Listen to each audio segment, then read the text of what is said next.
Olá a todos, sejam bem-vindos ao mais novo módulo de violão aqui da nossa escola Toccata Brasileira, o violão brasileiro. Nesse módulo, nós iremos explorar as obras daqueles que compuseram especialmente para o nosso instrumento, sendo importantes para o desenvolvimento da técnica de violão solo e também importantes para o repertório de violão solo. Antes de botarmos a mão na massa, vamos falar um pouco da história desse instrumento no Brasil. Afinal de contas, como começar o módulo de violão brasileiro sem saber quem são e quem foram os principais nomes na música brasileira? Uma coisa é inegável, o violão brasileiro se tornou patrimônio internacional. E antes de irmos para o repertório, é importante que conheçamos um pouco dessa linda história. Para isso, vamos voltar um pouco no tempo e falar da primeira geração de brilhantes violonistas que foram responsáveis pelas primeiras obras fonográficas aqui para o nosso instrumento. Quincas Laranjeiras foi o precursor do ensino de violão por partitura. Quincas Laranjeiras, além de grande compositor, também era grande professor. E antes dele, o violão não era ensinado através da partitura. Quincas foi responsável por formar grandes violonistas em sua época, contribuindo assim de maneira enfática para a história do violão brasileiro. Américo Jacomino, o canhoto, carinhosamente apelidado de canhoto, Américo Jacomino tocava o violão de maneira um pouco diferente dos demais, né? Ele empunhava o violão com a sua mão esquerda. E também era um compositor virtuoso e foi responsável por músicas como Abismo de Rosa e Marcha dos Marinheiros. Villa-Lobos. Como falar do violão brasileiro sem lembrar do Villa-Lobos, né? Villa-Lobos foi responsável pela criação dos primeiros estudos e prelúdios feitos para violão. Villa-Lobos influenciou toda uma geração de músicos e Villa-Lobos também é estudado até os dias de hoje nas universidades brasileiras, com seus estudos e prelúdios. Villa-Lobos também compôs uma obra chamada Suíte Popular Brasileira, uma série de estudos populares feitos para violão. Vale a pena conhecer. João Pernambuco. Responsável por grande parte da obra do violão brasileiro, João Pernambuco chegou ao Rio de Janeiro aos seus 20 anos, carregando com uma das mãos uma muda de roupa e com a outra mão o seu violão. Violão esse que ficaria conhecido no mundo inteiro por uma maneira única de compor, relembrando sempre o Nordeste. Com machixe, polcas, baiões, João Pernambuco ficou conhecido por temas como Sons de Carrilhões, Luar do Sertão, Dengoso e Graúna. João Pernambuco está para o violão brasileiro, assim como Ernesto Nazaré está para o piano brasileiro. Vamos para a segunda geração de violonistas falando de Dilermando Reis. Dilermando Reis foi responsável pelos primeiros registros mais sólidos de violão brasileiro. Ou seja, antes de Dilermando Reis ainda não havia um registro fonográfico consolidado, não havia ainda discos feitos para violão, né? Existiam gravações ali, gravações aqui, mas ainda não existia uma obra consolidada para violão brasileiro. Além de grande intérprete, Dilermando Reis também era um grande compositor e compôs sucessos para violão tais como Tempos de Criança e Dengoso. Dilermando também foi responsável por ensinar violão à filha do até então presidente Juscelino Kubitschek. Garoto. A partir desse nome, o violão brasileiro começava a vislumbrar outros patamares. Aníbal Augusto Sardinha, mais conhecido como Garoto, foi responsável por criar uma nova linha de composição para o violão brasileiro. O que é isso? Até Garoto, não existiam acordes dissonantes para violão. Quer dizer, na verdade existiam, mas ninguém explorava ainda esse universo.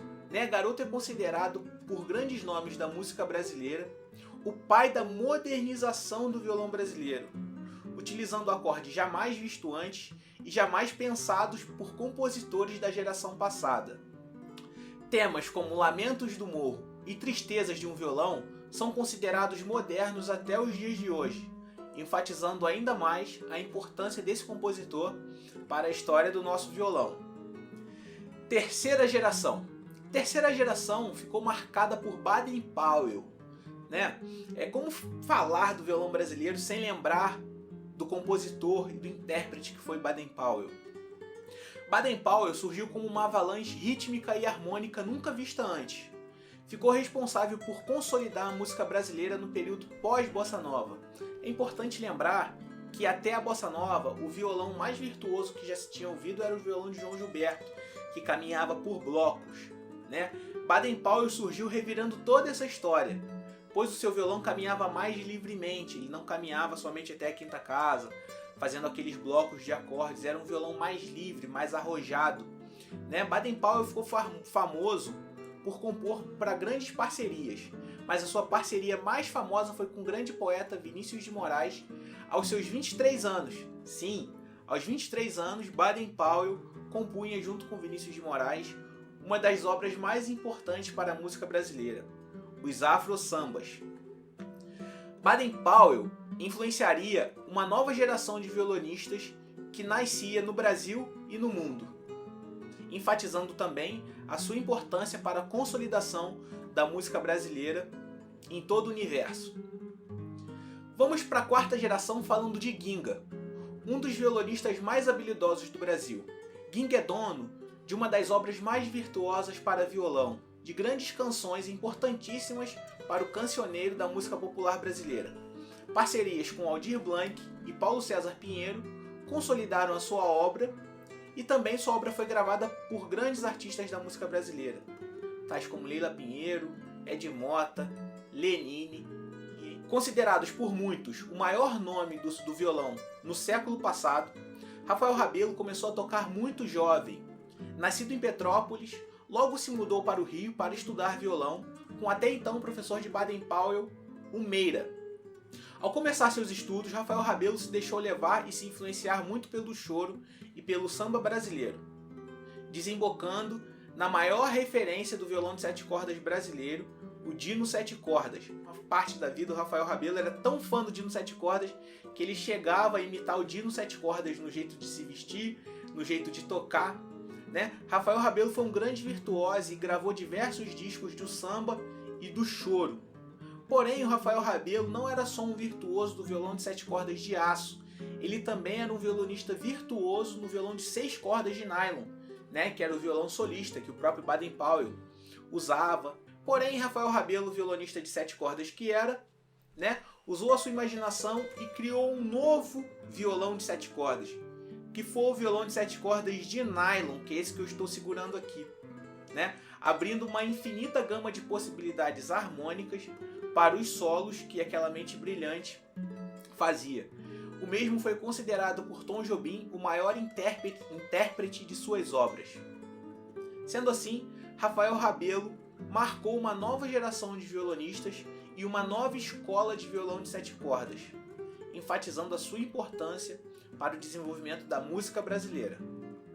A geração atual é composta por nomes que precisamos ouvir, tais como Yamandu Costa, né? Yamandu Costa que não precisa que dispensa apresentações, né? Um grande virtuoso, um grande fenômeno das cordas. Yamandu Costa marcou o violão por um jeito único de tocar, né? Fazendo do violão uma extensão do seu corpo. Yamandu é nome fácil nos concertos de violão pela Europa e pelo mundo inteiro. Com composições arrojadas e interpretações muito viscerais, Yamandu Costa é admirado por toda uma geração de violonistas que nasce no Brasil. Marco Pereira. Marco Pereira é responsável por fazer do violão ritmicamente um outro instrumento. Ele mostra em composições como Bate-Coxa como o violão pode ser utilizado de maneira rítmica e rica harmonicamente. Marco Pereira também é responsável pela criação dos primeiros métodos de levadas brasileiras, né? E também é responsável por um dos primeiros métodos de harmonia voltada para violão. É importantíssimo vocês conhecerem os nomes da música atual, né? Os violonistas atuais, para que vocês tenham referências, para que vocês possam também consolidar os estudos de vocês ao violão. Beleza?